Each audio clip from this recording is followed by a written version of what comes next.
દર્દીને ડરાવીને 24 કલાકમાં ઓપરેશન, 2 દીકરીઓને વગર નોકરીએ 1 લાખ પગાર અને 125 ડોક્ટરને એજન્ટ બનાવી કરોડોની કાળી કમાણી. આ છે ખ્યાતિકાંડનું વરવું સત્ય. ભાસ્કરને હાથ લાગેલી એક્સક્લુઝિવ ચાર્જશીટમાં નવા ઘટસ્ફોટ થયા છે. ચોંકાવનારી વાત એ છે કે આ કેસમાં 8 મેડિકલ માફિયાઓના રોલ જુદા જુદા બતાવાયા છે. આરોપી નંબર 1 ડોક્ટર પ્રશાંત વઝીરાણી.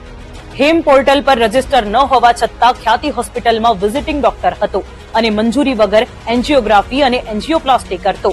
આરોપી નંબર 2 ચિરાગ રાજપૂત, જે હોસ્પિટલની આવક વધારવા મેડિકલ કેમ્પ કરાવતો અને મહિને ₹7 લાખ પગાર લેતો. આરોપી નંબર 3 પ્રતીક ભટ્ટ, જેમણે ગામડાઓમાં 125 થી 150 ફ્રી મેડિકલ કેમ્પ કર્યા અને દર્દીઓને ડરાવી સમજાવીને સર્જરી માટે હોસ્પિટલ લાવ્યો. આરોપી નંબર 4 મિલિંદ પટેલ, જે નાના ડોક્ટરને મળીને દર્દી રિફર કરવા ડીલ કરતો અને ગામડાઓમાં મેડિકલ કેમ્પનું આયોજન કરતો. આરોપી નંબર 5 રાહુલ જૈન, જેણે ઓડિટ રિપોર્ટમાં હોસ્પિટલને ખોટમાં બતાવી અને રિફર કરનાર ડોક્ટરને કમિશનના રૂપિયા ચૂકવતો. આરોપી નંબર 6 પંકિલ પટેલ, ગામડાઓમાં ફ્રી મેડિકલ કેમ્પનું આયોજન કરતો અને દર્દી. આખો વિડિયો જોવા માટે ડાઉનલોડ કરો દિવ્ય ભાસ્કર એપ.